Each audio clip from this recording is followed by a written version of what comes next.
My name is Maddie King. I'm 17 and I am a junior at Marjorie Stoneman Douglas High School.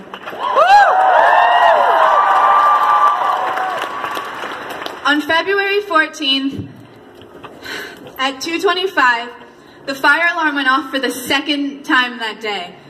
The difference between this fire alarm and any other fire alarm was that almost immediately we heard gunshots. My classmates and I went into a panic.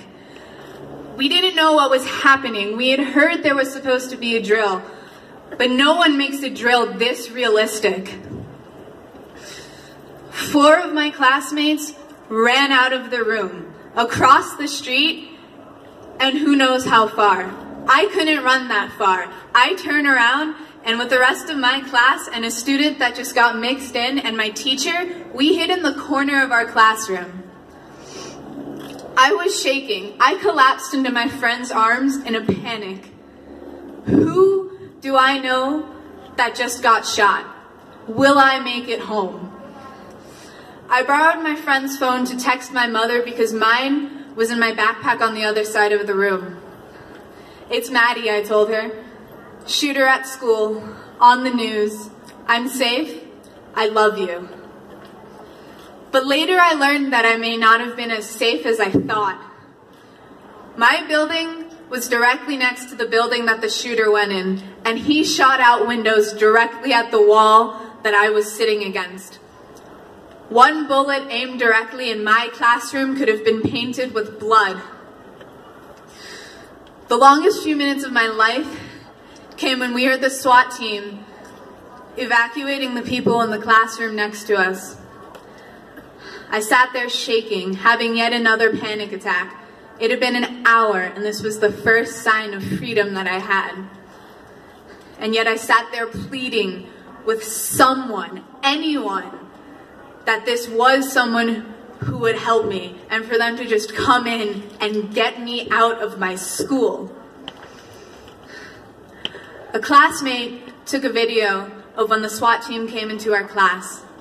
In it, you can hear me crying. I wanted to scream. I was terrified. The SWAT team told us to put our hands up, and you can see my hands violently shaking in the corner. I was terrified when I left the building. I was terrified when I called my mom and told her to stay home and I would find a ride. I was terrified as I got home, as I watched the news, as I hugged my mother. Fortunate to be someone who made it home, I was still scared. I couldn't sleep that night. And yet others had it worse than me. Others would search for hours in hopes of finding their son, their daughter, their brother, sister, friend. And when they did find them, they were in the hospital, in critical condition, in surgery, or worse. None of us should have to have gone through this. No one should have had to have gone through anything like this.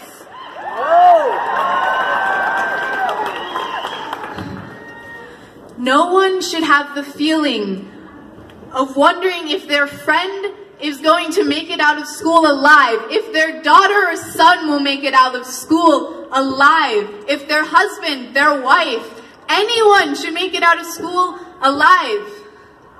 Never again! But I felt this. My entire school felt this. So many people in this state felt this. So many more people have felt this than should have ever had to have felt this. This should not be allowed to happen again, and it should not have been allowed to happen in the first place.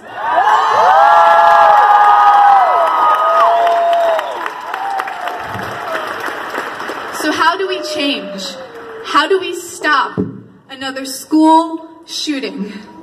I can tell you how we don't. By caring more about our guns than our children. Arming teachers is not a solution. Trained soldiers don't always hit their mark. The NYPD misses 4 out of every 5 shots. 60-year-old science teacher who's 5'11" with heels on cannot be expected to make any of her shots at a child that she may have taught.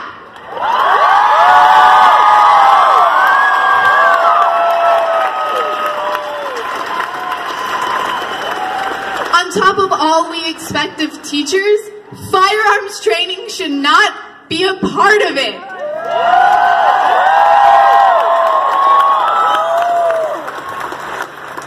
And people are saying, let's add metal detectors and armed guards and 10-foot-high tall fences surrounding all of our schools. That's a maximum security prison, not a school.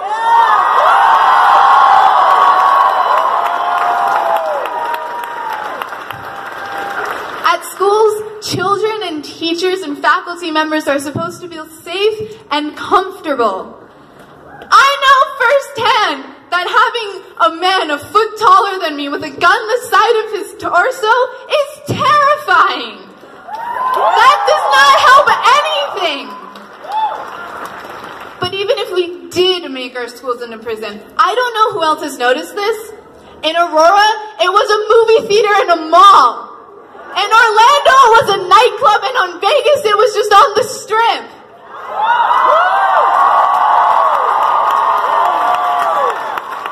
Schools are not our problem. The problem is whatever system let a mentally ill 19-year-old who had had the cops called on him to get a gun. He should never have gotten a gun!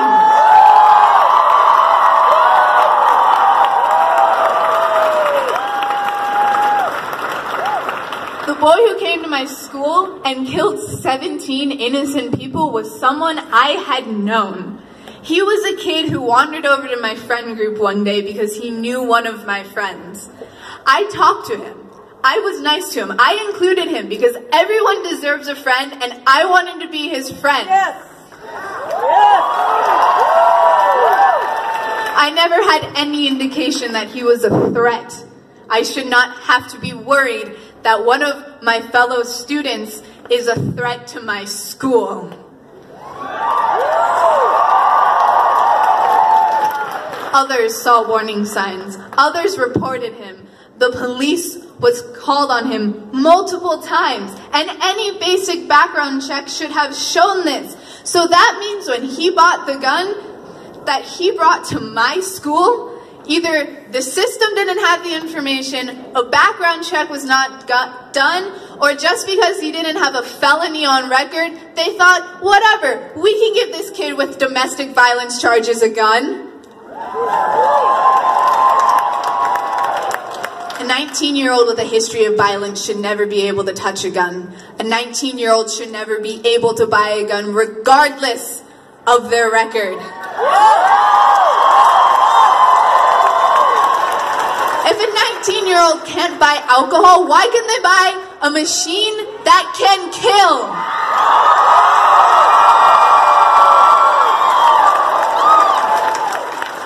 In my state, Governor Rick Scott recently signed a bill that made it illegal for anyone under 21 to buy a gun.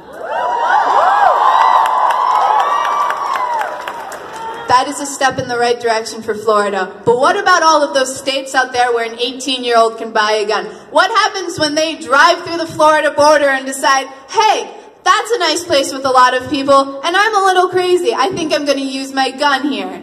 Nothing, because they did not buy their gun in Florida, so it's okay. Yes, raising the age in Florida was an important step, but it was also a small one.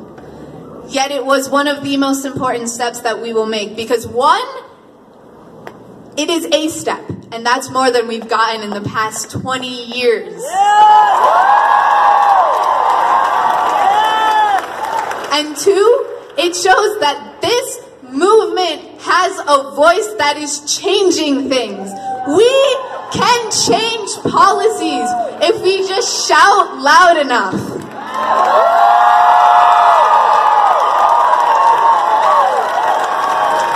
But there's still more to be done. Raising the legal age to buy a gun in Florida doesn't change other parts of our system. It doesn't change background checks. It doesn't change red flags. It doesn't change so many things that could prevent dangerous people from getting their hands on a weapon. We need a system with constantly updated background information that is always checked before someone buys a gun. Yes! We need a required ownership class where people can learn how to properly handle their guns and how to keep it away from children who might accidentally get a hold of them.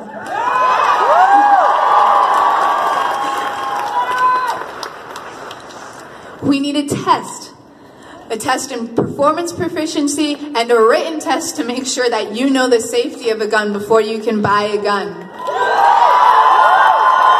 We need to renew permits every 3 or 5 years, checking background again and performing the test again to make sure no one has become a danger.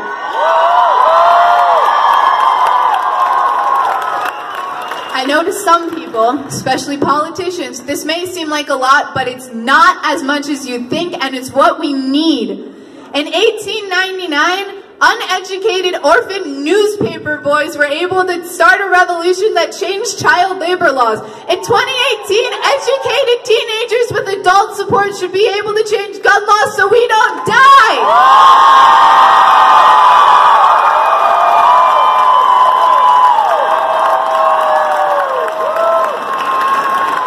We are too young to be listened to and we don't know what we're talking about. I'm learning about this right now. I've taken a U.S. history class a whole lot more recently than any of our politicians.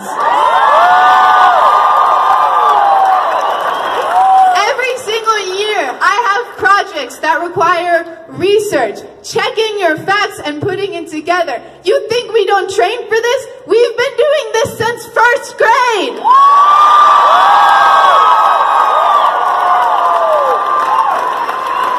I don't have to have gone to college for 8 years to know that guns are dangerous and to know that something needs to change. Where is my proof? My friends are dead! What more do I need? People are dying and you aren't doing anything! People were dying in car accidents, so we added seatbelts and we added regulations. Why is it so hard to do that for guns? Yes.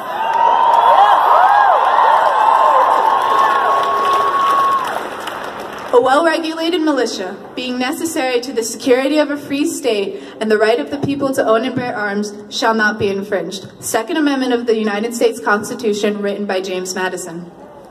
James Madison wrote the Federalist Papers along with John Jay and Alexander Hamilton. In Federalist Paper number 29, Alexander Hamilton discusses this particular amendment. In it, he explains that the Founding Fathers did not intend for this to mean for civilians to own guns. He said a well-regulated militia, because what they wanted was not a standing army for the government. They wanted a militia made up of part-time volunteer soldiers. So the soldiers would stay loyal to the country instead of anyone who tried to take it over.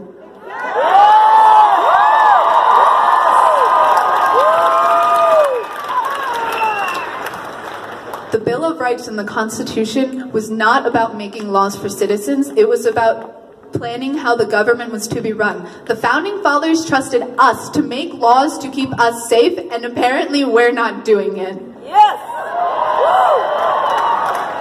This amendment was written for protection of all of us. And for that protection, we march.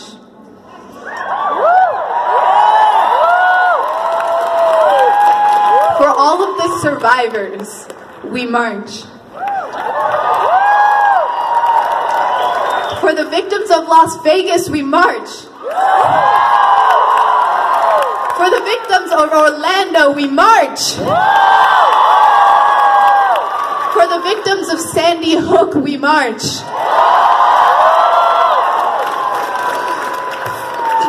For the victims of Virginia Tech, we march. For the victims of Arapahoe, we march.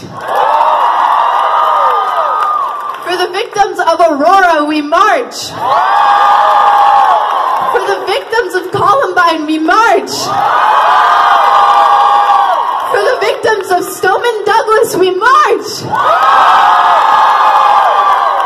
For all that we have lost and for all of those who we wish to protect, let us march!